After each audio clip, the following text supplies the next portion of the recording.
ఈ దుర్ఘటనపై మరింత లోతుగా విశ్లేషించే ప్రయత్నం చేద్దాం. ఈ ఘటన ఎలా జరిగింది, ఈ ఘటనలు తరచుగా ఎందుకు జరుగుతున్నాయి, వీటికి ఉన్న ఈ ప్రమాదాలకు ఉన్నటువంటి పూర్వపరాల ఏంటి అనే అంశంపై చర్చించే ప్రయత్నం చేద్దాం. ఇష్యూపై డిస్కస్ చేయడానికి స్టూడియోలో విజయవాడ నుంచి సీనియర్ జర్నలిస్ట్ సయ్యద్ రఫీ గారు, BJYM state president Vishnuvardhan Reddy గారు, కాంగ్రెస్ సీనియర్ నేత శ్రీధర్ రెడ్డి గారు మనతో ఉన్నారు. విష్ణువర్ధన్ రెడ్డి గారు, మీరు బెంగళూరు నుంచి హైదరాబాద్ తరచుగా ప్రయాణిస్తుంటారు. ఇప్పుడు ఈ ఘటన జరిగింది కూడా బెంగళూరు నుంచి హైదరాబాద్ వస్తున్నటువంటి బస్సులో జరిగింది. ఎందుకు సడన్గా ఇలాంటి ప్రమాదాలు జరుగుతున్నాయంటే యాజమాన్యం కూడా ఎలాంటి చర్యలు తీసుకోవట్లేదు, లేదా మీకేమనిపిస్తుంది? ఈ ప్రమాదం పూర్వపరాలు మీరు చూశారు, మీకేమనిపిస్తుంది? ప్రధానంగా ఈరోజు హైదరాబాద్ నుంచి బెంగళూరు కానీ, బెంగళూరు నుంచి హైదరాబాద్ కానీ 400 నుంచి 500 బస్సులు ప్రతిరోజు కూడా ప్రయాణం చేస్తున్నాయి. దురదృష్టవశాత్తు ఈ సంఘటన చాలా బాధాకరం. ఈరోజు సమాజంలో అధికారుల నిర్లక్ష్య వైఖరి ఏ రకంగా ఉంటుందంటే, ఈరోజు ఏదైతే 40 మంది ప్రాణాలు అకారణంగా ఈరోజు చనిపోయారో వాళ్ళ కుటుంబాల యొక్క పరిస్థితి ఏ రకంగా ఉంటుందో మనం ఊహించలేనటువంటిది. దీన్ని మేము పూర్తిగా వాళ్ళ కుటుంబాలకు దేవుడు మనోధైర్యం కల్పించాలని చెప్పి ముందుగా నేను ప్రార్థిస్తున్నా. రెండోది, రాత్రి నేను ఈ స్టూడియోకి బయలుదేరడం కోసం రేపు ఈరోజు జరిగేటువంటి చర్చలో నేను బెంగళూరు నుంచి బస్సులో రావాల్సింది. అయితే ఉదయం చేరుకోవాలనే ఉద్దేశంతో నేను ఫ్లైట్లో రావడం జరిగింది. ప్రధానంగా ఈరోజు బస్సు ఎక్కిన నుంచి మనం గమ్యస్థానం చేరే వరకు కూడా ఈరోజు క్షేమంగా చేరుకుంటామనేటువంటి విశ్వసించే పరిస్థితి లేదు. ప్రధానంగా మా అనంతపురం కేంద్రంగా పోయేటువంటి బస్సులన్నీ కూడా ఈ జాతీయ రహదారి దాదాపు 4 లైన్లుగా విస్తరణ చేసిన తర్వాత ఈరోజు సేఫ్టీ మెజర్స్ విషయంలో పూర్తిగా ఈ రాష్ట్ర ప్రభుత్వం వైఫల్యం చెందింది. ఎందుకంటే గతంలో పూనం మాలకొండ అయినటువంటి ఒక ఐఏఎస్ అధికారి ఈ ప్రైవేటు యజమానుల మీద వాళ్ళ యొక్క మినిమం సేఫ్టీ మెజర్స్ తీసుకోవాలనేటువంటిది కానీ, లేకపోతే స్లీపర్ కోచ్ అనేటువంటిది పడుకొని పోయేటువంటి వెసులుబాటు కానీ ఇవన్నీ తీసేయడం కానీ, లేకపోతే యొక్క డోర్లు నిర్దిష్టంగా ఇన్ని ఉండాలనేటువంటిది కానీ, లేకపోతే ఎమర్జెన్సీ ఎగ్జిస్ట్ను స్టిక్కరింగ్ చేయడం అంటే కానీ, లేకపోతే ఇన్ని కిలోమీటర్లకు డ్రైవర్లు వెళ్ళాలనేటువంటిది. ఈరోజు నాకు అనిపిస్తుంది నిజంగా ఆ డ్రైవరు ఎక్స్పర్టా, నిజంగా డ్రైవర్ డ్రైవింగ్ చేస్తున్నాడా, క్లీనర్ డ్రైవింగ్ చేస్తున్నాడు అనేది కూడా ఈరోజు సమగ్రంగా లోతుగా విశ్లేషణ చేయాల్సిన అవసరం ఉంది. కనీసం ఫైర్ సేఫ్టీ ఉంటే ఈరోజు డ్రైవర్ కానీ క్లీనర్ కానీ ప్రమాదం జరుగుతుంటే పారిపోయేది కాదు కదా. వాళ్ళు మినిమం వాళ్ళకు ట్రైనింగ్ ఉంటే కానీ వాళ్ళు కనీసం ఈరోజు ఆ ఫైర్ సేఫ్టీ తీసుకుని కనీసం ఒక 10 మంది ప్రాణాలు 15 మంది ప్రాణాలు కాపాడేటువంటి పరిస్థితి. కాబట్టి ఈ అగ్నిమాపకు సంబంధించినటువంటి అధికారులు కూడా ఈ వెహికల్స్కి ఇచ్చేటువంటి ఫిట్నెస్ సర్టిఫికేట్ సమయంలో వాళ్ళ పాత్ర కూడా ఉంటుంది ఈ ఆర్టీఓలతో పాటు. కాబట్టి ఈ ప్రత్యేకంగా ఈ జబ్బార్ లాంటి ట్రావెల్స్ కానీ, లేకపోతే ఆంధ్రప్రదేశ్లో కొంతమంది రాజకీయ ముసుగులో ఉన్నటువంటి వ్యక్తులు ఈ ట్రావెల్స్ నడుపుతున్నారు. వాళ్ళు ఒకే నెంబర్ మీద ఈరోజు ఒక పెద్ద మాఫియా, ఇది ట్రావెల్స్ మాఫియా. ఈరోజు ప్రధానంగా ఈ యొక్క ఏదైతే పండుగల సీజన్లో 40 మంది ఉన్నటువంటి ప్యాసింజర్లు కాకుండా 50 మందిని తీసుకుపోయేటువంటి పరిస్థితి. ఆ చర్చలకు వస్తాను. అంటే నేను మిమ్మల్ని ప్రత్యేకంగా ఫస్ట్ మిమ్మల్ని ఎందుకు అడిగాను అంటే, మీరు బెంగళూరు నుంచి రెగ్యులర్ వస్తుంటారు కదా. సో అందులో ఇప్పుడు ఒక్కసారిగా వచ్చినట్టే స్లీపర్ కోచ్ ఉండడం వల్ల మధ్యలో చాలా తక్కువగా స్పేస్ ఉంటుంది, ఎక్కువ మంది నడిచేటువంటి అవకాశం ఉండదు. అది జరిగిన వెంటనే అందరూ చూసుకొని వచ్చేటువంటి అవకాశం కూడా ఉండకపోవచ్చు కదా. ఇప్పుడు మనం V6 ద్వారా చూస్తున్న సమాచారం మేరకు ఈరోజు సమగ్రంగా అందిస్తుంది V6 కూడా. అయితే దాదాపు 46 మంది 47 మంది ప్రయాణం చేస్తున్నారు అనేది. ఓలో బస్కు నిర్దిష్టంగా 47 మంది ప్రయాణం చేసేటువంటి వాళ్ళకు అధికారం లేదు. ఈవెన్ క్లీనర్ కూడా బానెట్లో కూర్చోకూడదు, ఏదైతే ఆర్టీఓ రూల్స్ ఏవైతే ఉన్నాయో దాని ప్రకారంగా. అయితే కనీసం ఈరోజు క్లీనర్లు డ్రైవర్లు అడిషనల్ ఎవరైతే ఉంటారో వాళ్ళు కూడా బానెట్లో ఉంటారు. అంటే నాకేమనిపిస్తుంది అంటే వ్యక్తిగతంగా ఇది పూర్తిగా అధికారుల నిర్లక్ష్యం కారణంగానే జరిగింది. రెండోది ఏంటంటే పూర్తిగా ఎవరైతే ఈరోజు జరిగినటువంటి ప్రమాదంలో ఏవైతే ఉన్నాయో ఈ ఓలో బస్సులో సీట్ల సంఖ్య పరిమితి కంటే కూడా ఎక్కువ ఉండడం, సేఫ్టీ మెజర్స్ తీసుకోవడమే ఈరోజు ఇంత పెద్ద దుర్ఘటన కారణమైందని చెప్పి నేను భావిస్తున్నా. రఫీ గారు, మీరు చూస్తున్నారు, మీరు విజయవాడ నుంచి కూడా రెగ్యులర్గా ప్రైవేట్ బస్సులు చాలా వస్తుంటాయి, ఓలో బస్సులు వస్తుంటాయి. సో ఈ ఘటనకు సంబంధించి మీరేమి అనుకుంటున్నారు? గతంలో షిర్డీకి వెళ్ళేటువంటి బస్సు లోయలో పడి చాలామంది చనిపోయారు. అప్పుడు ప్రభుత్వం ఏదో హడావుడి చేసి ఏదో నిర్దిష్టమైన చర్యలు తీసుకుంటున్నాము, ప్రభుత్వ పరంగా ప్రత్యేకమైన శ్రద్ధలు తీసుకుంటున్నాం అది అని చెప్పి చాలా హడావుడి చేసి అన్నీ చేశారు. అయితే సార్ చెప్పినట్టు ఈ ట్రాన్స్పోర్ట్ మాఫియా అనేది వాళ్ళ రాజకీయాలను శాసిస్తుంది. మంత్రులు, ఎమ్మెల్యేలు, ఎంపీలు వాళ్ళ ఆధీనంలో ఉండేటువంటి ఈ ప్రైవేట్ ట్రాన్స్పోర్ట్ సిస్టమ్ మీద ప్రభుత్వ అధికారులు ఏమీ చేయలేనటువంటి పరిస్థితి ఉంది. అంటే వాస్తవానికి దూరంగా ప్రయాణం చేసేటువంటి డ్రైవర్లకి సరైనటువంటి శిక్షణ ఉండాలి. రెండోది వాళ్ళకి సరైన నిద్ర ఉండాలి, రెస్ట్ ఉండాలి. రాత్రి జర్నీ చేసేటువంటి డ్రైవరు ఖచ్చితంగా పడుకోవాలి. అతను రెస్ట్ తీసుకుంటే కానీ కరెక్ట్గా డ్రైవింగ్ చేయలేడు. అలాంటి మెజర్స్ ప్రైవేట్ యాజమాన్యం చేస్తున్నారా లేదా అనేది చూస్తే అలాంటిదేం ఉండదు. వాళ్ళకి కావాల్సింది ఏంటంటే డ్రైవర్ తీసుకునేటువంటి డ్రైవర్ మీద శ్రద్ధ కంటే ప్రయాణికులను ఎంతమందిని ఆకర్షిస్తున్నాం, ఎంతమందిని పంపిస్తున్నాం అనేది చూస్తారు తప్పితే ఆ సేఫ్టీ మెజర్స్ తీసుకోవట్లేదనేది చాలా స్పష్టంగా తెలుస్తుంది. ఇవాళ ఈ 4-వే లైన్స్ వచ్చిన తర్వాత 120, 130, 140 కిలోమీటర్ల స్పీడ్ కూడా బస్సులు వెళుతున్నాయి. అసలు ఆ స్పీడ్లో ఏ ప్రమాదం జరిగినా అది వెళ్ళి డివైడర్ గుద్దుకున్నా లేదా ఇంకోటి ఎదురొచ్చేటువంటి ఏదైనా చిన్న ఆటో గుద్దుకున్నా సరే బస్సు మొత్తం కూడా అప్సెట్ అయ్యేటువంటి పరిస్థితి. విజయవాడలో చూసాం, ఒక బస్సు రాత్రి బ్రేక్ వేస్తే అది గాల్లో లెగిసిపోయి ఆ పేమెంట్ మీద ఉన్నటువంటి 7-8 మందిని మీద ఎక్కి దూసుకుంటూ చనిపోయినటువంటి సందర్భాన్ని మనం ఇటీవల కాలంలో 4-5 నెలల క్రితంలో చూసాం. మనం ఇలాగ ఈ ప్రైవేటు బస్సులు చేస్తున్నటువంటి ఈ దందాన్ని, ఈ నిర్లక్ష్యాన్ని ప్రయాణికుల పాలిట అది ఒక శాపింగ్ కింద మారిని. ఇదే సందర్భంగా నేను ఒక విషయం చెప్తాను. ఇప్పుడు రైల్వేకి సంబంధించి డ్రైవరు మెయిన్, ట్రైన్ నడపాలంటే డ్రైవర్ మెయిన్. ఒక అసిస్టెంట్ లోకో పైలట్గా రిక్రూట్ అయినటువంటి ఒక కుర్రవాడిని మెయిల్ డ్రైవర్ వరకు పంపించే వరకు అనేక రకాలైనటువంటి ట్రైనింగ్స్ ఉంటాయి. 20 సంవత్సరాల్లో కనీసం 10 సార్లు అతను ట్రైనింగ్కి వెళ్ళవలసి ఉంటుంది, పరీక్షలు రాయాల్సి ఉంటుంది. వాళ్ళు ఆ తర్ఫీదుని మారుతున్నటువంటి సాంకేతిక పరిజ్ఞానాన్ని ఎప్పటికప్పుడు వాళ్ళ డ్రైవర్లకి అందజేస్తూ వాళ్ళకి వెళ్ళటంతోనే వాళ్ళకి రెస్ట్ రూమ్ ప్రొవైడ్ చేయటం, వాళ్ళు పడుకుంటున్నారా లేదా అనేటువంటి ఒక నిఘా పెట్టడం, వాళ్ళకి మంచి మీల్స్, వాళ్ళకి సరైనటువంటి రెస్ట్ ఇచ్చిన తర్వాతే పడుకున్నాడా లేదని తెలిసిన తర్వాతే తిరుగు ప్రయాణంలో ఇంకో ట్రైన్ ఇవ్వడం జరుగుతుంది. ఇలాంటి అనేక రకాలైనటువంటి మెజర్స్ తీసుకొని సేఫ్టీ విషయాల్లో కానీ డ్రైవర్ రెస్ట్ విషయంలో కానీ అనేక చర్యలు తీసుకోవటం వల్ల ఆ ట్రైన్స్లో ఇలాంటి ప్రమాదాలు జరగట్లేదు. కానీ సేమ్ టైము ఈ ప్రైవేటు ట్రావెలర్స్, ప్రైవేటు నిర్వహణలో ఈ డ్రైవర్స్ ఏదైతే చేస్తున్నారో వాళ్ళ విషయంలో వాళ్ళ ఫిట్ సర్టిఫికేట్ ఇవ్వడంలో కానీ, వాళ్ళ రెస్ట్ విషయంలో కానీ, వాళ్ళ ఎక్స్పీరియన్స్ విషయంలో కానీ రాష్ట్ర ప్రభుత్వాలు ఇక్కడ కాదు మొత్తం భారతదేశ వ్యవస్థ కుప్పకూలిపోయి ఈ ప్రైవేటు ట్రావెలర్ మాఫియా ఈరోజు ప్రజల ప్రాణాలు తీసుకునేటువంటి స్థితిలో ఎగబాగిద్దని చెప్పి తెలియదు. ఒక్క నిమిషం, Rangareddy district transport commissioner Ramesh గారు మనతో ఫోన్ లైన్కి వచ్చారు. రమేష్ గారు, ఉదయం జరిగినటువంటి ఘటన గురించి చూశారు. ఇంతకీ ఇలాంటి ప్రమాదాలు జరగకుండా ఉండాలంటే ఎలాంటి సేఫ్టీ తీసుకొని ఉండాల్సింది? ఈ ప్రమాదం ఓవరాల్గా చూస్తుంటే మీకేమనిపిస్తుంది? చాలా అంటే ఘోరమైన ప్రమాదం జరిగింది, విచారకరము. మరి డీజిల్ ట్యాంక్ పగిలిపోయి డీజిల్ వల్ల అంటున్నారు.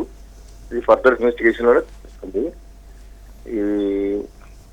అంటే అది యాక్సిడెంట్ కాబట్టి ఇంకా మనం దాని గురించి అంటే ప్రివెంట్ చేయాలంటే వెహికల్ కండిషన్ దెబ్బాట్లు రావాల్సిన వాడు ఎప్పుడో 30 years నుంచి సీనియర్ గా ఇప్పుడు చాలా కాలం నుంచి ఉన్నాడు. సో ఎక్స్పీరియన్స్ ఉన్న ఆపరేటర్, కొత్త ఆపరేటర్ కాదు, బెంగళూరు నుంచి నడుపుతున్నట్టు పరిస్థితి అట్లా.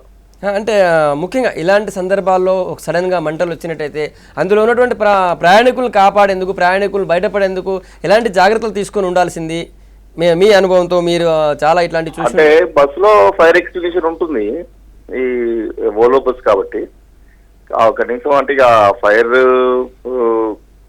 ఆపడమే కదా, మనం ఫైర్ ఆపే చర్యలు తీసుకుంటే బాగుండేది. ఇంకా అది ఎక్కడో మరి నిర్మానుష్య ప్రదేశం రోడ్డు మీద ఎక్కువ ఉండొచ్చు కాబట్టి ప్రాబ్లీ ఇమీడియట్ గా ఫైర్ వాళ్ళు తిరగడం అంతా చేసింటే కొంచెం బాగుండేదేమో. రమేష్ గారు ఒక్క నిమిషం ఫోన్ లైన్ లో ఉండండి. రమేష్ గారు నమస్కారం, నేను విష్ణువర్ధన్ రెడ్డి అండి. చెప్పండి. నేను మీ ద్వారా చిన్న ప్రశ్న. ఇప్పుడు ఇలాంటి సంఘటనలు జరిగినప్పుడు మీలాంటి సీనియర్ అధికారులు కానీ ఇంకొకరు కానీ మీకు చాలా రకాలైనటువంటి అనుభవాలు ఉంటాయి. అంటే మా ఉద్దేశం ఏంటంటే ప్రజల తరపున ఈ ప్రైవేటు యొక్క ట్రాన్స్పోర్ట్ నడిపేటువంటి వ్యక్తులు యొక్క వాళ్ళకి ఇచ్చేటువంటి డ్రైవర్లు కానీ, వాళ్ళకి ఇచ్చేటువంటి శిక్షణ కానీ, లేకపోతే ఎన్ని కిలోమీటర్లు ఒక డ్రైవర్ ప్రయాణం చేయాలా, డ్రైవింగ్ చేయాలా, తర్వాత దానికి తీసుకోవాల్సిన మెజర్స్ కానీ, లేకపోతే ఫైర్ సేఫ్టీ మిషన్స్ వాళ్ళకి ఆపరేట్ చేయడం కూడా రాదు, దానికి ఎక్స్పైర్ డేట్ కూడా ఉంటుంది. కాబట్టి ఇలాంటి సందర్భంలో సరే ప్రభుత్వం ఏదో ఈ 4-5 రోజులు హడావిడి చేసేసి మీ మీద ఒత్తిడి తీసుకొచ్చి తర్వాత దీన్ని నిర్దిష్టంగా ఇక ఇంప్లిమెంటేషన్ చేయని కారణంగా ఇలాంటి ప్రమాదాలు జరుగుతున్నాయి. ఈరోజు మీడియా 4-5 రోజులు దీని మీద దృష్టి పెడుతుంది కాబట్టి ఇమ్మీడియట్లీ మీడియాకు భయపడి ఈరోజు వివరించే పరిస్థితి. కానీ ఇలాంటి అధికారులైనా సరే, భవిష్యత్తులో అయినా సరే ఇలాంటి సంఘటనలు పునరావృతం కాకోకుండా కట్టుదిట్టమైనటువంటి చర్యలు తీసుకోవాలనేటువంటిది మా యొక్క అభిప్రాయం. తప్పకుండా కట్టుదిట్టమైన చర్యలు తీసుకోవడానికి మేము డెఫినెట్ గా అన్ని శాఖలో కృషి చేస్తాం. సార్ నాది కూడా ఒక క్వశ్చన్ సార్. ఇప్పుడు ట్రైన్ యాక్సిడెంట్ అయిందనుకోండి, ఆ ట్రైన్ యాక్సిడెంట్ అయితే సేఫ్టీ కమిషనర్ వచ్చేసి ఎవరు బాధ్యులు ఏంటని చెప్పేసి మొత్తం ఇన్వెస్టిగేషన్ జరుగుతుంది. దాని మీద చాలా సీరియస్గా ప్రజల దగ్గర నుంచి విజ్ఞప్తులు తీసుకుంటారు. దీని మీద ఎవరు బాధ్యులు ఎవరు బాధ్యతలు వాళ్ళకి తర్వాత ఏం చేయాలని జరుగుతుంది. కానీ జరిగే ఇలాంటి సంఘటనలు జరిగినప్పుడు కేవలం మృతుల కుటుంబాలకి నష్టపరిహారం ఇవ్వడం ద్వారా చేతులు దులుపుకోవడం తప్పితే రాష్ట్ర ప్రభుత్వం సేఫ్టీ కమిషనర్ని సంప్రదిస్తుందా, ఈ విషయం మీద వాళ్ళ ఇన్వాల్వ్మెంట్ అడుగుతుందా అని చెప్పి మిమ్మల్ని అడుగుతున్నాను సార్. ఆ ప్రభుత్వాలు కూడా తప్పకుండా కమిటీ వేసి అంటే కమిటీ కాదు, సేఫ్టీ కమిషనర్ ఇన్వాల్వ్మెంట్ ఉంటుందా? ఒక అధికారిగా ఎక్స్పర్ట్గా మనం ఆయన ఫోన్లో తీసుకున్నాం. ఆయనకి ఆ ఏరియాకి కానీ దానికి సంబంధం లేదు. ఒకటి రఫీ గారు అడిగిన ప్రశ్నలు ఒకటి, ఇంకోటి రమేష్ గారు ఇప్పుడు చూస్తే సడన్గా పూర్తి స్థాయిలో బస్సు కాలిపోయిన పరిస్థితి వచ్చింది. అంటే దానిలో ఏదైనా ఎక్స్ప్లోజివ్స్ ఏమైనా ఉండి ఉండొచ్చా, ఎవరైనా అట్లా ఉండొచ్చా? ఎక్స్ప్లోజివ్ ఉంటే పేలిపోతుంది కానీ ఇట్లా కాలిపోదు కదా, ఎక్స్ప్లోజివ్ ఉండవు. పూర్తి స్థాయిలో సడన్ గా పూర్తిగా మంటలు కార్లు కూడా ఈ మధ్య కాలిపోవడం జరుగుతుంది. చూసుంటారు ఫ్లైఓవర్స్ మీద షార్ట్ సర్క్యూట్ అయ్యి ఈ మధ్య కాలంలో కార్లు కూడా తగలబడిపోతున్నాయి. ఏంటో అసలు కొంచెం మీరు అన్నట్లు డీప్ గా స్టడీ చేస్తే గానీ మనకు తెలియదు. మీకేమనిపిస్తుంది, మీరు ఎట్లా విశ్లేషిస్తారు ఈ ఘటన, ఈ మంటలు ఎట్లా వ్యాపించి ఉంటాయి అనుకుంటున్నారు? అదే డీజిల్ ఫైర్, డీజిల్ ట్యాంక్ పగిలిపోయి ఆ డీజిల్ కి ఫైర్ అంటుకుంది. ఆ ప్రెషర్ కి మొత్తం ఇమీడియట్ గా స్ప్రెడ్ అయిపోయినట్టుంది. ఓకే, ఒక అధికారిగా ఎలక్ట్రిక్ కూడా షార్ట్ సర్క్యూట్ అయి ఉంటాయి. దాంతో electric short circuit both as diesel రెండు రకాలుగా ఎక్స్పెక్ట్ అయి ఉంటుంది.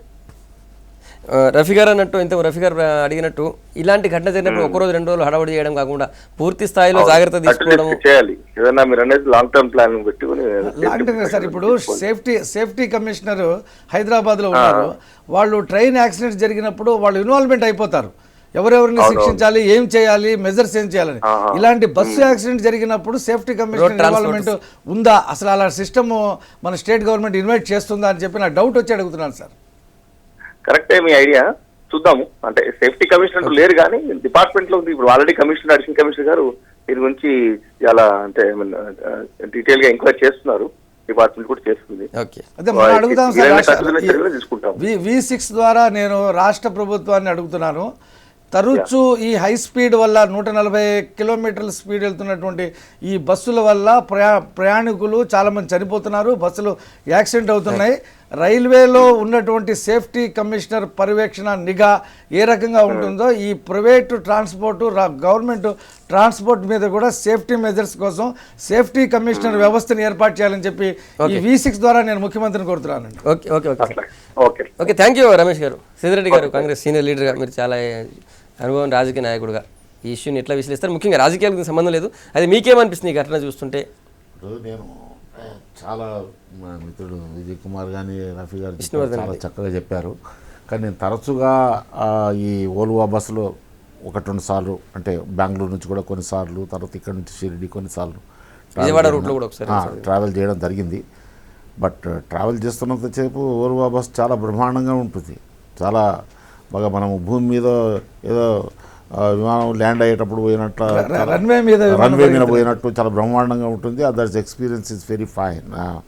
కాకపోతే ఏంటంటే ఆ స్పీడ్ ఏదైతే ఉంటుందో ఆ స్పీడ్ని చూసి తప్పకుండా మనం భయపడాల్సింది. అసలు ముఖ్యంగా ఏంటంటే రాత్రి 2 గంటల నుంచి ఉదయం 5 గంటల వరకు ఏదైతే ప్రయాణం చేస్తుంటామో నిజంగా మనకు భయం అవుతూ ఉంటుంది అన్నమాట. అసలు డ్రైవర్ నిజంగా ఎంత కాన్షియస్గా ఉండాల్సిన అవసరం ఉంటుంది. కానీ ఉండడా ఆయన మీద ఆధారపడి ఉంటుంది. మనం ఏమి చెప్పే పరిస్థితిలో కూడా ఉండం అసలు అక్కడ. తర్వాత మిత్రుడు విజయ్ కుమార్ గారు చెప్పినట్టు, విష్ణువర్ధన్ రెడ్డి చెప్పినట్టు అక్కడ క్లీనర్ నడిపిస్తున్నాడా డ్రైవర్ నడిపిస్తున్నాడా అని కూడా మనకు అసలు తెలిసే అవకాశం లేదు. అక్కడ అవకాశం లేదు. ఇక్కడ తరచుగా మారుతుంటారని కూడా మనం వింటనే ఉన్నాం. అసలు ఈ మధ్యకాలంలో వింటనే ఉన్నాం అనమాట. సో ఇవన్నీ ఎట్లుంటాయంటే ప్రసూతి వైరాగ్యంలాగా ఉంటాయి. అసలు శ్మశాన వైరాగ్యమో ప్రసూతి వైరాగ్యంలాగానో ఆ రోజే రఫీ గారు అన్నట్టు ఏంటంటే మనం ఏదో ఈ 2 రోజులు మనము హడావిడి చేయడము, నిజంగా 40 మంది అసలు ఈరోజు వాళ్ళు ఆహుతైపోయారంటే అసలు ఇది ఒక యుద్ధంలో కూడా మనం వినలేము అసలు. అటువంటిది ఒక అమాయకులైన ఫ్యామిలీస్, కుటుంబాలు ఈరోజు హైదరాబాద్ చేరుకోవాలన్న దాంట్లో ఇంత కావడం అంటే ఇది కేవలం ప్రసూతి వైరాగ్యంలాగా కాకుండా, శ్మశాన వైరాగ్యంలా కాకుండా దీన్ని కరెక్ట్గా అసలు అంచనా వేసి అసలు ఎందుకు ఇలా జరుగుతున్నాయి.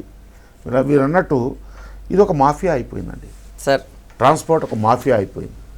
ఒక షుగర్ మాఫియా, ఒక ఇసుక మాఫియా, ఒక డ్రగ్ మాఫియా, డీజిల్ మాఫియా కూడా వచ్చింది. డీజిల్ మాఫియా, ఇవన్నీ మాఫియా లాగా వీళ్ళ కంట్రోల్, అసలు వాళ్ళ ఇష్టమే అన్నమాట. అసలు టికెట్లు ఇవ్వడం వాళ్ళ ఇష్టమే, రేటు పెట్టడం వాళ్ళ ఇష్టమే. సో ఇలాంటి పరిస్థితుల్లో మనం దీన్ని చాలా జాగ్రత్తగా చూసుకోవాల్సిన అవసరం ఉంది. పోస్ట్ మార్టం చేయడం తప్ప మనకు ఇంకోటి, పోస్ట్ మార్టం చేసి కూడా అది ఎన్నాళ్ళు ఉంటుంది పోస్ట్ మార్టము చేసిన తర్వాత దాని కరెక్ట్గా నిర్దిష్టమైన ఒక ప్రణాళిక పెట్టి ఆ ప్రణాళికను అనుసరించి మనం ఒక పద్ధతిని బట్టి మనం ఒక దాని చెక్స్ అండ్ మెజర్స్ అవి తీసుకోవాల్సిన అవసరం ఉంది. కానీ ట్రాన్స్పోర్ట్ కానీ ప్రభుత్వం కానీ ఇది అసలు దీని మీద శ్రద్ధనే లేదు, శ్రద్ధ ఉండదు. ఈ ఓలో బస్ జబ్బార్ ట్రావెల్స్కి చెందినటువంటి బస్ ఇది. దీని హెడ్ ఆఫీస్ బెంగళూరులో ఉంది. హైదరాబాద్లోని లక్డీకాపూల్, సికింద్రాబాద్లో దీనికి సంబంధించిన ఆఫీసులు ఉన్నాయి. ఈ ప్రమాదంపై వివరాలు అడిగేందుకు జబ్బార్ ట్రావెల్స్కి మేము మా ప్రతినిధులు ప్రయత్నం చేశారు, మాట్లాడే ప్రయత్నం చేశారు. ఫోన్ స్ట్రింగ్ అవుతున్నాయి కానీ లిఫ్ట్ చేయట్లేదు, వాళ్ళ సమాచారం కూడా ఇవ్వట్లేదు. ఒక మీడియా ఆఫీస్ నుంచి మేము ఫోన్ చేస్తేనే స్పందించట్లేదంటే అందులో ప్రయాణిస్తున్నటువంటి ప్రయాణికుల యొక్క బంధువులందరూ కూడా ఫోన్ చేసి మాట్లాడే ప్రయత్నం చేస్తుంటారు.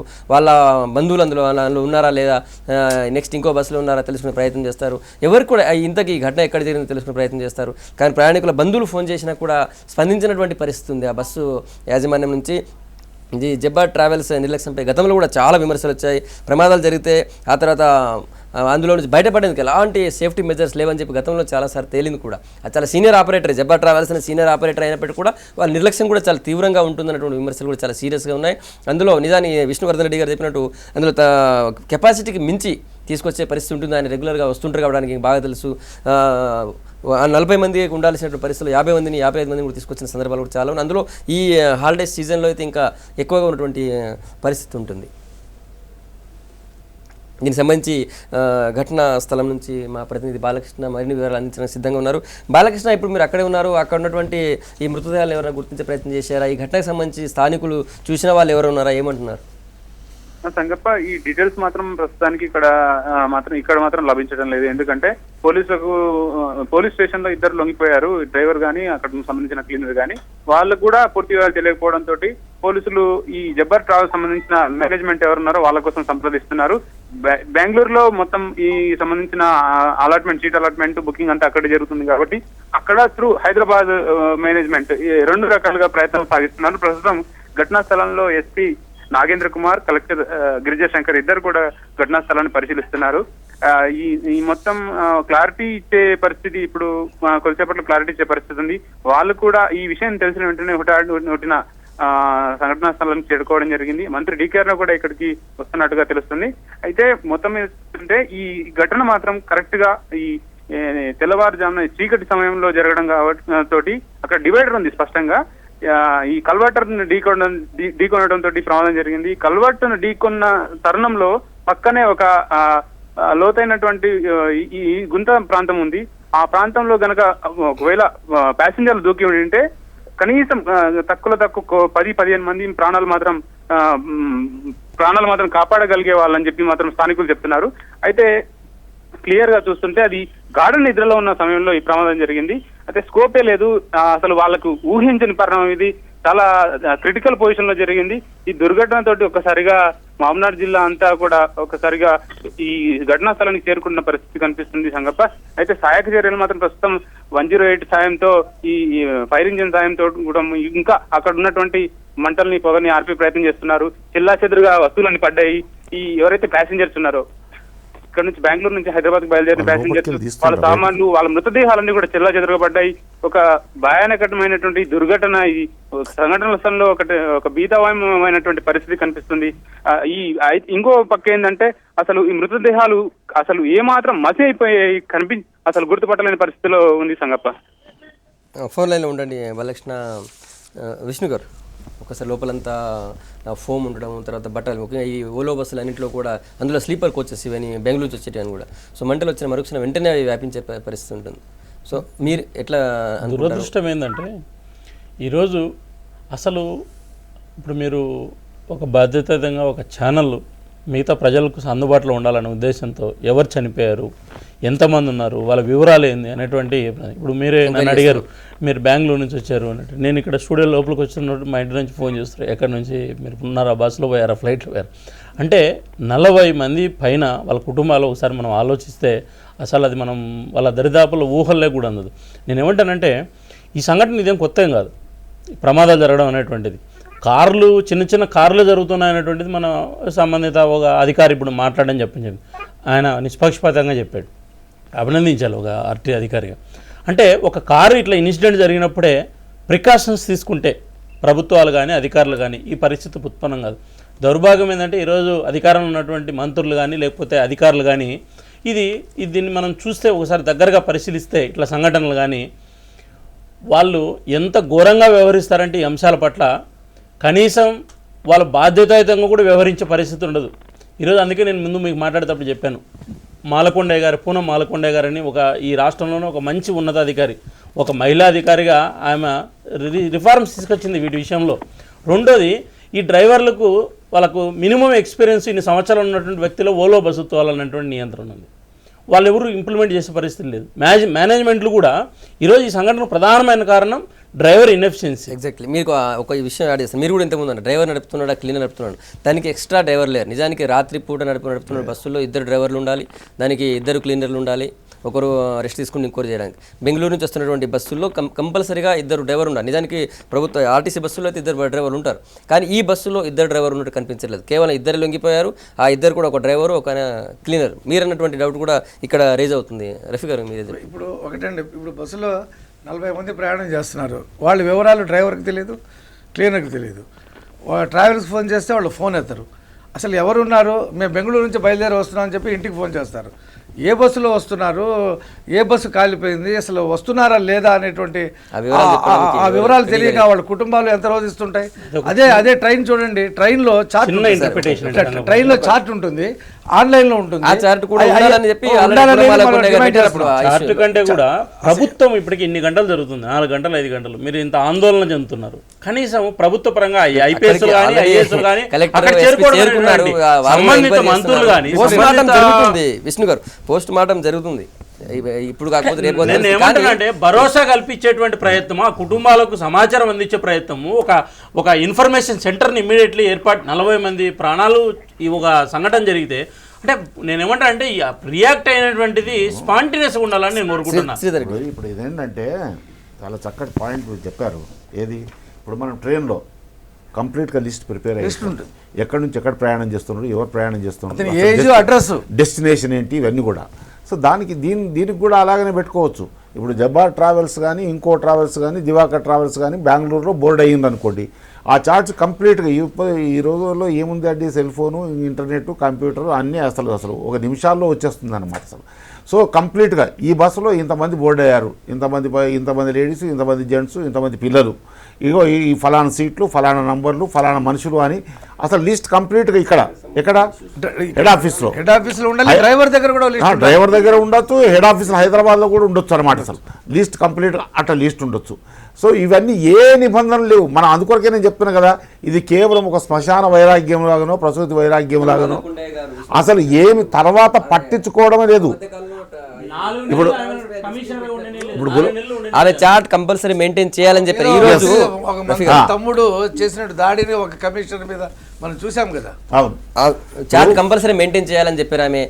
మీరు అన్నట్టు ఈ రోజులో ఇంటర్నెట్ ఉంది, ఎక్కడ ఈ బస్సు నెంబర్ కొడితే అందులో ఎవరెవరు ప్రయాణిస్తున్నారు, ఎక్కడి నుంచి ఎక్కడ ప్రయాణిస్తున్నారు. చిన్న సంఘటన చెప్తా. గతంలో ఒక 15 సంవత్సరాల కిందట మనం పరిశీలిస్తే ఒక చిన్న ఇన్సిడెంట్ జరిగితే, రైలు ప్రమాదానికి గురైతే, చనిపోతే కాదు నేను చెప్పేది, రైల్వే మంత్రి రాజీనామా చేసే పరిస్థితి, ఒక సంఘటన జరిగితే బాధ్యత తీసుకున్నటువంటి మంత్రులు కానీ ప్రభుత్వం కానీ. ఈరోజు ఏం పరిస్థితి, 40 మంది చనిపోయిన ట్రాన్స్పోర్ట్ మినిస్టర్ మాట్లాడు. నిన్న చూసాం మనం బాంబు పేలులు జరిగితే మన బీహార్లో కేంద్ర హోంమంత్రి ఎక్కడున్నాడు, సినిమా ఆడియో ఫంక్షన్లో డ్యాన్సులు చేస్తున్నాడు. అంటే బాధ్యతారాహిత్యమైనటువంటి వ్యవస్థ ఉన్నన్నాళ్ళు ఇట్లా ఈ ట్రాన్స్పోర్టర్లు లేకపోతే ఇట్లా బస్సు యాజమాన్యాలు వాళ్ళు ఆడింది ఆట పాడిందే పాటు ఉంటుంది, ప్రజలకు రక్షణ కానీ బాధ్యత కానీ ఉండదు అనేది నా అభిప్రాయం. దీనికి సంబంధించి మళ్ళీ ఒకసారి ఆ బస్సు ఘటనకు సంబంధించి వివరాలు చూద్దాం. ఈరోజు మహబూబ్నగర్ జిల్లా కొత్తకోట మండలం పాలెం దగ్గర ఈ దుర్ఘటన జరిగింది. జబ్బార్ ట్రావెల్స్ అనేటువంటి AP 02 TA 0963 అనేటువంటి ఓలో బస్సు బెంగళూరు నుంచి బయలుదేరి హైదరాబాద్కు వస్తుంది.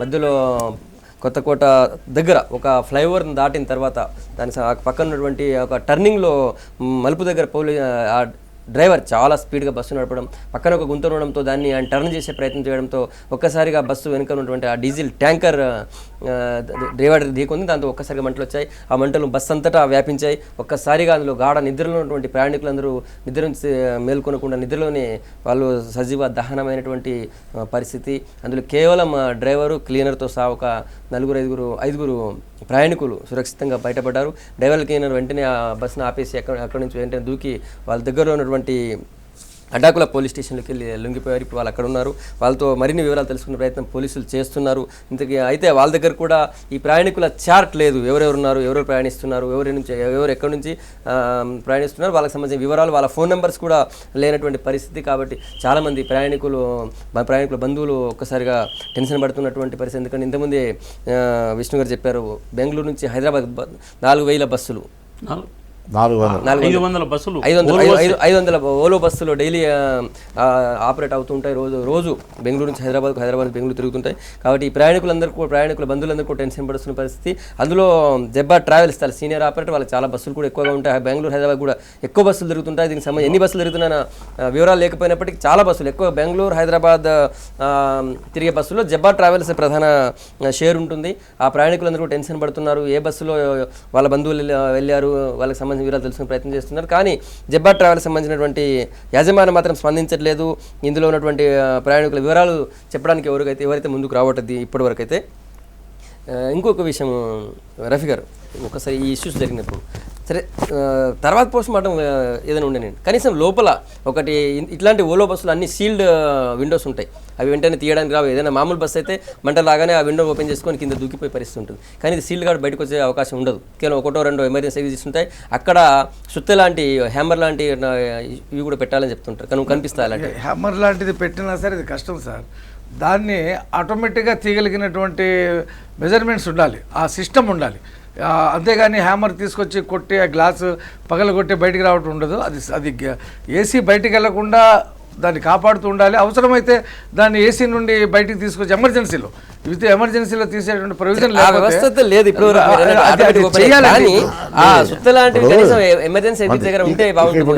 సీటింగ్ బస్ కాదు ఇది, సిట్టింగ్ బస్ కాదు, స్లీపర్ బస్ అంటే గాఢ నిద్రలో ఉంటారు.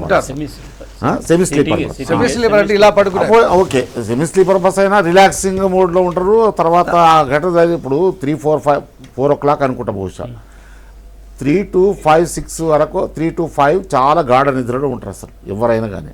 అటువంటి సమయంలో అసలు ఇటువంటిది ఇన్సిడెంట్ జరిగిందంటే ఆ లోపల తొక్కిసలాట్లు, తర్వాత డోర్ ఓపెన్ కాదు. First of all door open చేయడానికి కూడా వాళ్ళకి రాదు ఒక్కొక్కసారి. అటువంటి సమయంలో వాళ్ళు దిగడానికి కూడా చాలా కష్టమవుతుంది లోపల. ఒక్కటే ఏంటంటే విషయం చెప్పినట్టు అసలు కెపాసిటీ ఎంత పెట్టినాం మనం, కెపాసిటీ ఉన్నదానికన్నా ఎక్కువ మంది ఉంటుంది. అంటే 30-35 కన్నా నేను అనుకుంటా బహుశా ఎక్కువ ఉండదు అనుకుంటా. శ్రీధరెడ్డి అన్న చెప్పాడు అంత ముందే, ఆ బస్సు 140 నుంచి 150 కిలోమీటర్లు. అంటే మనకు ఎంత వేగంగా పోతుంది అనేటువంటిది కూడా మనం ఒకసారి మనం మిర్రర్ తీసి చూస్తే మనం ఇంత వేగంగా పోతాం బస్సు అని అంటుంది. రెండోది ఏంటంటే ఫ్యాక్ట్, నేను ఇంతకుముందు చెప్పాను, సిట్టింగ్ కెపాసిటీ ప్రభుత్వం నిర్ణయిస్తుంది. ఇంత లెంగ్త్ ఇంత వెళ్తున్నటువంటి బస్సుకు ఇన్ని సీట్లు వెళ్ళండి. వీళ్ళు మార్కెట్లోకి వస్తానంటే బస్సును సిట్టింగ్ను మార్చేస్తారు. అంటే లెంగ్త్ ఏదైతే మన లెగ్ డిస్టెన్స్ ఉంటుందో దాన్ని మార్చేసి ఒక 10 సీట్లు పెంచుకున్నారు అనుకోండి. ఈరోజు 2,000 రూపాయలు అండి హైదరాబాద్ నుంచి బెంగళూరుకు. ఈరోజు పండగ సీజన్లో ఈ రోజు నుంచి నువ్వు టికెట్లు బుక్ చేస్తే దాన్ని బ్లాక్మెయిలింగ్ చేసి వాడు ఆన్లైన్లో అమ్ముతాడు. 2,000 రూపీస్. అంటే ఫ్లైట్ ఫేర్ ఎట్లయితే పెంచుతాడో ఆ రకం ఇచ్చాడు. రెండోది సేఫ్టీ మెజర్స్ అని చెప్పినప్పుడు ఇప్పుడు ఒక చిన్న ఇంపార్టెంట్ ఫ్యాక్టర్ ఏంటంటే, మనం ప్రతి ఓలో బస్సుకు కూడా, ఓలో బస్సు దాదాపు 70 లక్షల నుంచి 1 కోటి రూపాయలు విలువ చేస్తుంది. అంటే దాంట్లో టికెట్ ధర కూడా 1,200 నుంచి 1,500 రూపాయలు. అంటే 50% ఫ్లైట్ ఫేర్ మనం చెల్లిస్తాం. అంటే బస్సు ఎక్కిన తర్వాత మనకు విజిబిలిటీ పెట్టాలి. ఇక్కడ ఎమర్జెన్సీ ఎగ్జిట్ ఉందనేటువంటిది కంటిన్యూగా లైట్ ఆన్ చేయాలి. మన ఫ్లైట్లో మనం అబ్జర్వ్ చేస్తాం. ఎగ్జిస్టింగ్ దగ్గర కూర్చొని మన దగ్గరికి మనకు ఎయిర్ హోస్టెస్ వచ్చి గైడ్ చేస్తారు. రేపు ఏదైనా ప్రమాదం జరిగితే మీరు ఈ రకంగా ఓపెన్ చేయాలి, ఈ రకంగా వాళ్ళు ట్రైన్ చేస్తారు. బస్సులకు కూడా ఎస్పెషల్లీ ఓల్వో లాంటి బస్సులకు ఈ నిర్దిష్టమైనటువంటి సూచనలు ఉన్నాయి. ఈవెన్ ఆర్టీసీ బస్సులే ఈరోజు ఇంప్లిమెంట్ చేస్తారు. కనీసం దానికి ఒక లైట్ పెట్టడం కానీ. మనం ఓలో బస్సులు అబ్జర్వ్ చేస్తారు, రెగ్యులర్ ట్రావెల్ చేసి మేము ఎప్పుడు చూడలేదు. మనం ఏదో ఎక్కి మనం ఆ సీట్ దగ్గర కూర్చుంటే ఇది ఎమర్జెన్సీ ఎగ్జిట్ అని అర్థమైతే కానీ వాడు కనిపించింది ఎప్పుడన్నా అసలు ఏం కనపడదు. ఎందుకంటే ఇప్పుడు వాడు జబ్బార్ అనేటువంటి బోర్డే మనం ఒకసారి బస్సును పరిశీలిస్తే వాని డిజైన్, వాని బోర్డు, వాని పబ్లిసిటీ ఎక్కువ చేసుకుంటాడు. అంటే దానికి మనకి ఎక్కడ ఉంటుందో కూడా తెలియదు. మీకు విషయం చెప్తాను, ఈ దుర్ఘటనలో కాలిపోయినటువంటి ఆ బస్సు విజువల్ మేము ఇప్పుడు టీవీలో ప్లే చేస్తున్నాము. సరిగ్గా ఆ బస్సు నెంబర్ కానీ అది ఫైల్ విజువల్, అది అంతకుముందు ఒక వారం 15 రోజుల కింద తీసినటువంటి విజువల్ అది. అదే బస్సు కాలిపోయింది, అది వైట్ కలర్ బస్సు. ఆ నెంబర్ కూడా స్పష్టంగా కనిపిస్తుంది. అందులో మీరు అన్నట్టు దాని మీద మొత్తం గ్రాఫిక్సే ఉన్నాయి, మొత్తం స్టిక్కర్సే ఉన్నాయి. అది వాళ్ళ వెబ్సైట్ చూడండి, ఎంత పెద్ద వెబ్సైట్ చేసుకున్నట్టు. దాని మీద ఎమర్జెన్సీ ఎగ్జిస్ట్ అని ఎంత ఉంటుంది, ఇంత స్టిక్కర్ ఉంటుంది, చిన్న స్టిక్కర్. ఒకటే గేటు, ఒకే ఒక గేటు దానికి. రెండు ఇంకోటండి ప్రమాదం ఏంటంటే ఈ లగేజ్ వీళ్ళు, మీరు ఒక ఇంపార్టెంట్ ఫ్యాక్టరీ చెప్పారు మీరు సంగప్ప గారు, ఈ ఎక్స్పోజర్స్ కూడా వీళ్ళు క్యారింగ్ చేస్తుంటారు. అనేక సందర్భాల్లో బస్సుల్లో పట్టుకున్నటువంటిది మేజర్గా ఈ జిలిటరీ స్టిక్స్ కానీ బాంబుకు సంబంధించినటువంటి ఈ యొక్క లోకల్ మేడ్ ఎవరైతే వాడతారో ఈ యొక్క క్వారీల్లో దాని మెటీరియల్ అన్ని బస్సుల్లో దొరికింది. ఈరోజు ఆ బస్సు కింద సగం అంతా ట్రాన్స్పోర్ట్ చేస్తారు వాళ్ళు. అది ఒక మినీ ట్రాన్స్పోర్ట్ అయింది. బస్సు చూడరు వాళ్ళు. అవును, దాదాపు 50% బిజినెస్ వాళ్ళు దాంట్లోనే చేస్తారు. యాక్చువల్గా జరిగింది పూనమాలకొండయ్య గారు ట్రాన్స్పోర్ట్ మీద ఫైట్ చేసింది ఈ అంశంలోనే. కాబట్టి బస్సు ప్యాసింజర్లు ఎంతమందిని తీసుకెళ్తారో అంత లగేజ్ తీసుకెళ్తారు. లగేజ్లో ఏముంటాయి ఏమనేటువంటిది కూడా మీరు అన్ఫార్చునేట్లీ నేను 10 రోజుల కింద నేను బస్సులో బెంగళూరు పోతూ చూశాను. వాడు స్టవ్ సిలిండర్ పెట్టాడండి, చిన్నది. డ్రైవరు క్లీనర్ వాళ్ళు. నేను అడిగినా ఎందుకు అని. ఆ బస్సు ఎక్కడ వెళ్తుందంటే మన విజయవాడకు సంబంధించిన ట్రాన్స్పోర్టు హైదరాబాద్ నుంచి సేలం వెళ్తుంది. అది మల్టీ యాక్సెల్ ఓల్వా కంటే అప్గ్రేడేషన్ బస్సు. దాంట్లో వాడు చిన్న సిలిండర్ నేను అడిగినా ఏం పెడతారని. సార్ మేము అక్కడ పోయిన తర్వాత ఉదయం వండుకునేగా అని చెప్పాడు. అంటే అన్ఫార్చునేట్లీ ఎంత భయంకరంగా ఉందో చూడండి. అంటే ఒక సిలిండరు, ఒక చిన్న స్టవ్, మినీ సిలిండర్ పేలేటువంటి అవకాశం. అది క్యారీయింగ్ చేయొద్దు. ఈ బస్సుకు సంబంధించి మరిన్ని వివరాలు తెలిసాయి ఇప్పుడే. ఇది 2010 నవంబర్ 1వ తేదీన ఇది మ్యానుఫ్యాక్చర్ అయింది బస్సు. ఇది దివాకర్ రోడ్ లైన్స్ పేరిట అనంతపురం ఆర్టీఏలో ఈ బస్సు రిజిస్టర్ అయి ఉంది. రిజిస్ట్రేషన్ డేట్ 2010 అక్టోబర్ 6వ తేదీ నాడు. Jabbar travels, Diwakar travels tie-up అయినాయండి. కోటక్ మహీంద్రా బ్యాంక్ ఫైనాన్స్ చేసినటువంటి బస్ ఇది. మీకు అది ఇంపార్టెంట్ ఫ్యాక్ట్ చెప్తా. వాళ్ళు 2 గ్రూపులు టైఅప్ అయినాయి. బెంగళూరు నుంచి ఆపరేట్ చేసేటువంటి దివాకర్ సంబంధించినటువంటి బస్సులు వాళ్ళు ఈ మధ్యకాలంలో నేను ఎక్కడ చూశాను. అంటే టైఅప్ అయ్యారు. ఆపరేషన్ చేసేది జబ్బారే, వీళ్ళు నిర్వహణ వాళ్ళకు వదిలేసినట్టున్నారు. స్పష్టంగా అదే కనిపిస్తుంది. దివాకర్ రోడ్ లైన్స్ పేరిటనే ఈ బస్సు అనంతపురం ఆర్టీఏలో రిజిస్టర్ అయి ఉంది. ఇప్పుడు విష్ణు చెప్పింది ఏంటంటే, ఇప్పుడు ఇది టైఅప్ అని దీని కాదు, ఇది కూడా ఒక మాఫియా అని చెప్పారు చూడండి. ఇప్పుడు ఇది ఎట్లా అంటే, నాకు పరపతి ఉన్నది, ప్రభుత్వంలో ఇన్ఫ్లుయెన్స్ ఉన్నది, నేను ఏదైనా ప్రభావం చేసుకోవచ్చు. నాకు బస్సుల లైసెన్సులు దొరుకుతాయి, నాకు పర్మిట్లు దొరుకుతాయి. కానీ నాకు ఎన్ని దొరుకుతాయి? ఒక లిమిటెడే దొరుకుతాయి నాకు. నేను I can have about only 100 buses I can fly, 100 buses fly చేసుకోవచ్చు. కానీ నాకేందంటే నాకు పరపతి ఉన్నది కాబట్టి బస్సులు నా పేరు మీద రిజిస్ట్రేషన్ చేసుకున్న బస్సులు నేను ఇంకొక దానికి లెండ్ చేస్తాను అన్నమాట. నేను వాళ్ళకి ఇస్తాను. పెడతారు జబ్బార్ ట్రావెల్స్ ఎట్లా పెడతారు? ఈ travels company vehicle vehicles registration వీళ్ళ మీద ఉంటుంది. మార్కెట్ లో ఆ పేరుతో కనిపిస్తారన్నమాట. ఆ ఇష్యూకి వెళ్ళే ముందు, ఆ చర్చకి వెళ్ళే ముందు ఘటనా స్థలంలో మా సంపత్ ఇప్పుడు ఫోన్లో రెడీగా ఉన్నారు. సంపత్, ఇప్పటివరకైనా అక్కడ ఉన్న మృతుల వివరాలు ఏమని తెలిసాయా? పోలీసుల ఎంక్వైరీ ఎలా సాగుతుంది? అక్కడ ఆల్రెడీ ఎస్పీ, కలెక్టర్ చేరుకున్నట్టున్నారు. మీ దగ్గర వివరాలేంటి? సంగప్ప మొదటగా స్పాట్ కి చేరుకున్నది ఏదైతే కొత్తకోటకు సంబంధించినటువంటి ఎస్టీఐ చేరుకున్నారు. వెంకటేశ్వర్లు ప్రస్తుతం ఏదైతే నాంపల్లిలో అలాగే సైఫాబాద్ పోలీస్ స్టేషన్ పరిధిలో 2 పోలీస్ స్టేషన్ల పరిధిలో జబ్బల్ ట్రావెల్ సంబంధించిన యజమానితో మాట్లాడడం జరిగింది. మనం కూడా ఎవరైతే జబ్బల్ ట్రావెల్ సంబంధించిన అల్తాఫ్ అనే ఒక కీ రోల్ పోషిస్తున్న వ్యక్తితో మాట్లాడడం జరిగింది. ఆయనతో మనం తీసుకున్నప్పుడు కొంత డీటెయిల్స్ వచ్చాయి. మొత్తం కూడా అంటే ఇందులో మృత్యువాత పడ్డ వాళ్ళలో మెజారిటీ పార్ట్ మొత్తం కూడా యువకులే ఉన్నారు. 25 సంవత్సరాల నుంచి 30 సంవత్సరాల వరకు ఉన్నటువంటి పరిస్థితి. అంటే వాళ్ళకి సంబంధించిన డీటెయిల్స్ ఒకసారి చదివే ప్రయత్నం చేద్దాం. దీంట్లో ఆసిఫ్ 25 సంవత్సరాలు, ఫణికుమార్ 28 సంవత్సరాలు, ప్రశాంతి అలాగే రాజేష్ అనే వ్యక్తి 31 సంవత్సరాలు, అమర్ 31, శశికాంత్ 28 సంవత్సరాలు, రామరాజు 27 సంవత్సరాలు, దినేష్ అలాగే రూహియా అనేటువంటి లేడీ ఉంది 28 సంవత్సరాలు, వేదపతి 27 సంవత్సరాలు, అలాగే రవి 27 సంవత్సరాలు, అలాగే ప్రశాంతి గుప్తా 23 సంవత్సరాలు, మొహసిన్ 21 సంవత్సరాలు, అలాగే వెంకటేశ్వర్లు, చంద్రశేఖర్, కిరణ్ షోయబ్, అజార్, జబ్బర్, నాగప్ప అజ్మతుల్లా, అలాగే విజయ్ కుమారి, బాలసుందర్ రాజు వీళ్ళిద్దరు కూడా ఒక కపుల్ గా తెలుస్తుంది, భార్యాభర్తగా తెలుస్తుంది. విజయ్ కుమార్ 50 సంవత్సరాలు, బాలసుందర్ రాజు 54 సంవత్సరాలు తెలుస్తుంది. అయితే అక్షయ్ సింగ్ 22 సంవత్సరాలు, రఘువీర్, జమాలుద్దీన్, సురేష్ బాబు 25 సంవత్సరాలు, సర్దార్ అలాగే ప్రియాంక 25 సంవత్సరాలు, హరీష్ 31 సంవత్సరాలు, పిఎన్వి రాజేష్, గిరిధర్ అనే వ్యక్తి 60 సంవత్సరాలు, వైష్ణవి వాసంతి 57 సంవత్సరాలు, అలాగే వాళ్ళ వయస్సు దీంట్లో మెజారిటీ పార్ట్ తీసుకుంటే మొత్తం కూడా అంత యువకులే ఎక్కువ ఉన్నారు. అయితే దీనికి సంబంధించి ప్రస్తుతం మాత్రం పోలీసులకు మొదటగా అంటే ఇన్సిడెంట్ జరిగినప్పుడు మొత్తం కూడా డివైడర్ కు ఢీకొన్న తర్వాత ఆయిల్ ట్యాంకర్ పేలిందని వాళ్ళు చెప్తున్నారు. కానీ ఎందుకంటే ఎక్కువ శాతం అంటే ఉదయం 3 గంటల నుంచి 5 గంటల వరకు నిద్రావస్థలో ఉన్నటువంటి పరిస్థితి ఉంటుంది ఎక్కువ శాతం. సో అలాంటి సమయంలోనే యాక్సిడెంట్ జరిగిందనేది పోలీసులు ప్రాథమికంగా ఒక అంచనా వేస్తున్నారు. సో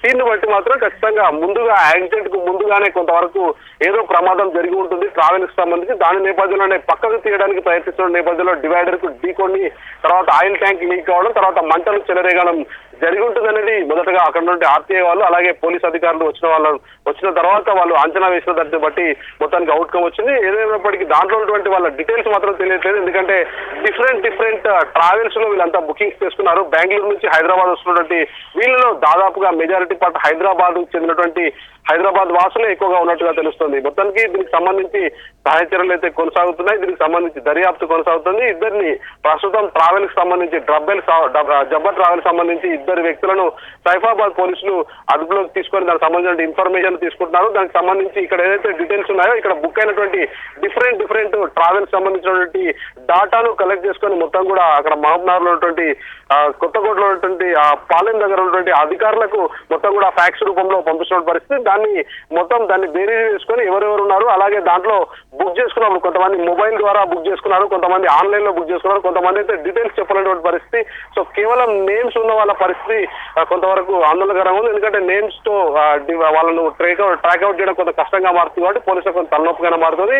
ఏదైతే డీటెయిల్స్ ఉన్నాయో ఆ ఫోన్ నెంబర్లను బేస్ చేసుకొని వాళ్ళ బంధువులకు కూడా సమాచారం ఇస్తున్నటువంటి పరిస్థితి. సంగప్ప సంపత్, మీరు అక్కడ ఘటనా స్థలంలో ఉన్నారు. అక్కడ ఈ టర్నింగ్ దగ్గర ఏదైతే గుంత ఉందో ఆ గుంతను తప్పించే ప్రయత్నంలో డ్రైవర్ డివైడర్ని ఢీకొట్టాల్సినటువంటి పరిస్థితి వచ్చింది. అందుకే ఆ డీజిల్ ట్యాంక్ లీక్ అయ్యి మంటలు వచ్చాయన్నటువంటి వివరాలు మనకు ప్రాథమికంగా అందాయి. నిజంగా ఆ గుంత దగ్గర ఒకవేళ డ్రైవర్ స్లో చేసి ఉంటే ఈ ప్రమాదం నుంచి బయటపడే అవకాశం ఉండేదేమైనా?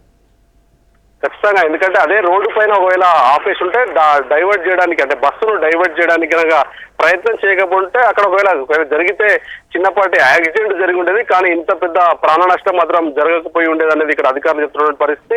మొత్తానికి అంటే ట్రావెల్స్ కు సంబంధించినటువంటి వ్యవహారాల్లో మనం ఒక విషయాన్ని మాత్రం ఖచ్చితంగా గమనించాలి. ఎందుకంటే ఇదంటే గుంత ఉంది లేదంటే కొంతవరకు ప్రమాదవశాత్తు జరిగిందనేది చెప్తున్నప్పటికీ దాంట్లో కేవలం ఒక క్లీనర్ డ్రైవర్ మాత్రమే అందుబాటులో ఉన్నట్టుగా మన ప్రాథమిక సమాచారం. ఎందుకంటే బెంగళూరు లాంటి అవుట్ స్టేషన్ నుంచి హైదరాబాద్ కి రావాలంటే షిఫ్ట్ల వారిగా డ్రైవింగ్ చేయాల్సి ఉంటుంది. ఒకవేళ అలసిపోయినప్పుడు తనకు చేదోడుగా వాదోడుగా మరో డ్రైవర్ ని అక్కడ షిఫ్ట్ అంటే డ్రైవింగ్ సీట్ లో కూర్చోబెట్టాల్సి ఉంటుంది. సో కొంతవరకు టైర్డ్ అయినటువంటి నేపథ్యంలో కూడా ఇట్లాంటి ఘటనలు జరిగే ఆస్కారం ఉంటుందనేది అధికారులు చెప్తున్నారు. మొత్తానికి చిన్నపాటి అంటే ముందటువంటి గుంతను తప్పించడానికి డైవర్ట్ చేసినటువంటి నేపథ్యంలో జరిగిందా లేదంటే ఆయిల్ ట్యాంకర్ లీక్ అయిందా మరేదైనా కారణాలు ఉన్నాయనేది కూడా కొంతవరకు ఆలోచిస్తున్నారు. ఎందుకంటే ఆ ఇన్సిడెంట్ సంబంధించి డివైడర్ కు ఢీకొన్న తర్వాతనే ఆయిల్ లీక్ అయింది అనేది ఇప్పటివరకు క్లీనర్ అలాగే డ్రైవర్ చెప్తున్నారు. ప్రస్తుతం ఎవరైతే డ్రైవర్ అండ్ క్లీనర్ సంబంధించి ఇద్దరు కూడా కస్టడీలో నేపథ్యంలో వాళ్ళ స్టేట్మెంట్ కూడా ప్రస్తుతం పోలీసులు రికార్డ్ చేసిన పరిస్థితి. మొత్తం కూడా అంటే దీనికి ఎగ్జాక్ట్ గా 43 మెంబర్స్ అని చెప్తున్నప్పటికీ 35 నుంచి 40 వరకు మాత్రమే ఉంటారు. దానిలో 40 సీటింగ్ కెపాసిటీ మాత్రం 50 వరకు ఉంటుందనేది పోలీసులు చెప్తున్నారు. మొత్తానికి ఇన్సిడెంట్ సంబంధించి మాత్రం స్థానికంగా కలకలం రేపుతుంది. ఇంకా హైవేల్లో ఇలాంటి అంటే బస్సు సంబంధించిన ట్రావెల్స్ కొంతవరకు ప్రమాదకరంగా మారినటువంటి పరిస్థితిలో కొంతవరకు ఆందోళన చెందిన పరిస్థితి. ఎందుకంటే ఎవరైతే బెంగళూరు నుంచి హైదరాబాద్ వస్తున్న ట్రావెల్ సంబంధించిన వాళ్ళకు కనెక్టివిటీ మిస్ అయినటువంటి వాళ్ళు కూడా కొంతవరకు బంధువులు ఆందోళన పరిస్థితి. ఇప్పుడిప్పుడే కొంతమందికి సమాచారం ఇచ్చినటువంటి నేపథ్యంలో మొబైల్స్ ద్వారా వాళ్ళకు ఉన్నటువంటి ఫోన్ కాంటాక్ట్స్ నెంబర్ ద్వారా వాళ్ళు మొత్తం కూడా కొంతవరకు సమాచారం అయితే ఇచ్చారు. దాంతో పాటుగా కాంటాక్ట్స్ ఎవరైతే అంటే ఓన్ సెల్ ఫోన్స్ ఇచ్చిన వాళ్ళకి ఒకవేళ డాటా మిస్ అయితే దాన్ని ఆధారంగా చేసుకొని మొత్తం కూడా అడ్రస్ ను ట్రాక్అవుట్ చేస్తున్నారు. ఆ అడ్రస్ ను బేస్ చేసుకొని లోకల్ పోలీస్ స్టేషన్స్ కి ఇన్ఫర్మేషన్ ఇస్తున్నటువంటి పరిస్థితి. సంపత్, ఇప్పుడు వీళ్ళ ప్రయాణికుల బంధువులు ఫోన్ చేసి తెలుసుకోవడానికి ఏదైనా ఫోన్ నెంబర్ ఏమైనా ప్రకటించారా? ఏదైనా కంట్రోల్ రూమ్ లాంటిది ఏదైనా నెంబర్ ఏమైనా ఇచ్చారా అధికారులు? ప్రస్తుతం మాత్రం ఎలాంటి టోల్ ఫ్రీ మాత్రం ఇంతవరకు ఏర్పాటు చేసినటువంటి పరిస్థితి మాత్రం మనం చూస్తున్నాం. అయితే సైఫాబాద్ అలాగే నాంపల్లి పోలీస్ స్టేషన్లలో ఏదైతే జబ్బర్ ట్రావెల్స్ ఆల్రెడీ బుక్ చేసినటువంటి కొన్ని బుకింగ్స్ ఉన్నాయో దానికి సంబంధించి సుమారు 27 మంది ఉన్నట్టుగా తెలుస్తుంది. వాళ్ళకి సంబంధించి మాత్రం ఇన్ఫర్మేషన్ ఇవ్వాలనేది వాళ్ళకే అసైన్ చేస్తున్నట్టుగా తెలుస్తుంది. అంతేకాకుండా ఒక జెండర్ ర్యాంక్ అధికారిని కూడా దాంట్లో బిజీ చేశారు. దాని బంధువులకు కూడా సమాచారం ఇవ్వాలని చెప్పినటువంటి పరిస్థితి. కానీ ప్రత్యేకించి ఎలాంటి టోల్ ఫ్రీ కానీ ఏది కానీ ఇవ్వలేని పరిస్థితి. ఎందుకంటే సంపత్, మీరు అధికారులతో మాట్లాడి ఏదైనా ఒక ఫోన్ నెంబర్ని ప్రకటించేలా చేయండి. అక్కడ ప్రయాణికుల బంధువులు ఫోన్ చేసి వివరాలు తెలుసుకునే అవకాశాన్ని కల్పించిన వాళ్ళైతే మనం కనీసం మీరైనా మాట్లాడి ఏ నెంబర్కి ఫోన్ చేస్తే దీనికి సంబంధించిన వివరాలు ప్రయాణికుల వివరాలు అందిస్తారో ఒకసారి మీరు అధికారులతో మాట్లాడండి. సంపత్, నేను మళ్ళీ మీకు టచ్లో వస్తాను, మళ్ళీ మరిన్ని వివరాలు చెప్తారు. కానీ రఫీ గారు, శ్రీధర్ మళ్ళీ వస్తాను, చెప్పండి మీరు. దీనికి అసలు ఒక 2-3 కారణాలు ఉంటాయండి. ఒకటి, డ్రైవర్లు నిర్లక్ష్యంగా నడపడం, ఒకటి రాత్రికి ఎలా వచ్చి నడపడము, చిన్న కునుకు అంటే ఫర్ ఒక ఫ్యూ సెకండ్స్లో కూడా యాక్సిడెంట్ అవుతుంది అన్నమాట. అసలు ఇటువంటి ఇది పగులు నిద్రపోకుండా రాత్రికి డ్రైవ్ చేయడం ఒక నిర్లక్ష్యము. మూడవది ఏంటంటే ఈ మధ్యన వాళ్ళు తాగి కూడా డ్రైవ్ చేస్తారు, చేయొచ్చు. దాని కూడా నిబంధనలు ఏమీ లేవు, నిర్దిష్టమైన ప్రణాళిక ఏమీ లేవు, చేయొచ్చు. తర్వాత క్లీనర్ ఒకటి, డ్రైవర్ను పక్కకు పెట్టి క్లీనర్ కూడా నడిపించడం ఒక హాబీ అన్నమాట. అసలు హాబీ, అతను రెస్ట్ తీసుకోవడము, అతను పడుకోవడము, ఇతను నడిపించడము, ఇటువంటివన్నీ కూడా ఉన్నాయి. ఒకటి ఫిఫ్త్ ఏంటంటే న్యాచురల్ యాక్సిడెంట్. ఇవన్నీ కూడా అసలు ఎందుకు చెప్తున్నానంటే అసలు ఇవన్నీ కూడా నిర్లక్ష్యమైనవి. నువ్వు పగులు డ్రైవర్ పండుకోకపోతే నిద్రపోకపోవడము వాడు ఎట్లా తెలుస్తుందండి? రాత్రికి మన సొంత పనులు ఉంటాయి, టెన్షన్ ఉంటుంది, ఇంట్లో నానా రకాలైన ఇబ్బందులు ఉంటాయి, వాడు రాత్రికి వచ్చి డ్రైవ్ మీద కూర్చుంటాడు అనమాట. కాబట్టి ఇవన్నీ కూడా సేఫ్టీ మెజర్స్ కింద చాలా జాగ్రత్తగా తీసుకోవాల్సిన అవసరం. ఒక అంశాన్ని చెప్పదలుచుకున్నా ఏంటంటే, మేజర్గా ఈరోజు ఈ బస్సుల మీద నియంత్రణ అనేది ఉండాలి. ఫస్ట్ అసలు ఎవరు ఆధీనంలో నడుస్తాయి బస్సులు? ఇప్పుడు మీరే ఒక ఇంపార్టెంట్ V6 ఇప్పుడు బయట పెట్టింది. ట్రాన్స్పోర్ట్ కంపెనీ ఒక పేరుతో ఉంది బస్సు, ఆపరేటర్ ఒకరు నడుపుతున్నారు అంటే వీళ్ళకి ఏ రకమైనటువంటి అధికారాలు ఉన్నాయి? ఒకటి, ఈరోజు ఎవరు బాధ్యత తీసుకోవాలా? ట్రాన్స్పోర్ట్ యాజమాన్యం తీసుకోవాలన్నా, ఈరోజు ప్రభుత్వం తీసుకోవాలన్నా? 2. మూడోది, దాదాపు 30 సంవత్సరాల లోపు ఉన్నటువంటి యువకులే దాదాపు 30 మంది వరకు చనిపోయారని మన రిపోర్టర్ ఇప్పుడే చెప్తున్నాను. నేనేమంటానంటే ఈ ప్రభుత్వానికి ఇప్పటికైనా కానీ సరే ఈ సెకండ్ నుంచైనా కానీ ప్రభుత్వం ఈ ప్రైవేటు ట్రాన్స్పోర్ట్ సిస్టమ్ మీద ఈరోజు కఠిన చర్యలు చేపట్టాల్సిన ఉక్కుపాదంతో అణిచివేయాల వీళ్ళను. ఎందుకంటే ఆర్టీసీని నిర్వీర్యం చేసేస్తారు. ఆర్టీసీలో ప్రమాదాలు మీరు అబ్జర్వ్ చేయండి, చాలా తక్కువ ఉంటాయి. కారణం ఏంటంటే అక్కడ సుశిక్షణ కలిగినటువంటి డ్రైవర్ ఉంటాడు, ఇన్ని కిలోమీటర్లు ఇన్ని గంటల ఉద్యోగం అనేటువంటిది ఉంటుంది, ఫిట్నెస్ ఉంటుంది దానికి. ఏదైతే వెళ్ళే అన్ని ఆర్టీసీ బస్సుల్లో 2 డ్రైవర్లు ఉంటారు. అందుకే చెప్తున్నాను, మీరు చెప్పిన పాయింటే నేను చెప్తున్నా. ఖచ్చితంగా ఈ ప్రైవేటు యజమానులు నడిపేటువంటి బస్సుల విషయంలో ప్రభుత్వం ఒక స్పష్టమైనటువంటి విధానం ప్రకటించారు. ఇప్పటిదాకా విధానం లేదు. వీడు ఎవడో డబ్బా పెట్టుకుంటాడు, వాడు బుకింగ్ చేసుకుంటాడు సెల్ ఫోన్లో. ఇప్పుడు మీరు చెప్తున్నారు కొంతమంది సమాచారమే లేదు. కారణం ఏంటంటే సెల్ ఫోన్లో బుకింగ్ చేసుకున్నారటువంటి. ఇప్పుడు శ్రీధర్ రెడ్డి గారు చెప్పారు, సోదరులు చెప్పారు ఏమని, ఒక చార్ట్ ప్రిపేర్ చేయాలి.